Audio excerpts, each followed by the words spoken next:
কোটা আন্দোলনের সাথে আমরা প্রথম অবস্থাতেই ছিলাম। যেই দিন থেকে কোটা আন্দোলন শুরু সেই দিন থেকেই ইসলামী আন্দোলন বাংলাদেশ ঐক্যতা ঘোষণা করেছে। এটা ন্যায্য দাবি।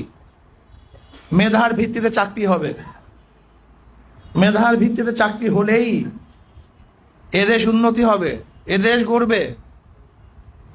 কিন্তু আজকে আওয়ামী লীগ এ দেশটাকে আওয়ামী লীগের জন্য একটা বাণিজ্যিক রাষ্ট্র হিসাবে সৃষ্টি করেছে। আওয়ামী লীগের জন্য বাংলাদেশ হলো রাষ্ট্রীয় বাণিজ্যিক একটা জায়গা। আওয়ামী লীগের পেট এবং পিঠ বাঁচাবার জন্য, পেট ভরার জন্য, আঙ্গুল ফুলে কলা গাছ নয় বট গাছ হওয়ার জন্য তারা এই রাষ্ট্রকে ব্যবহার করে।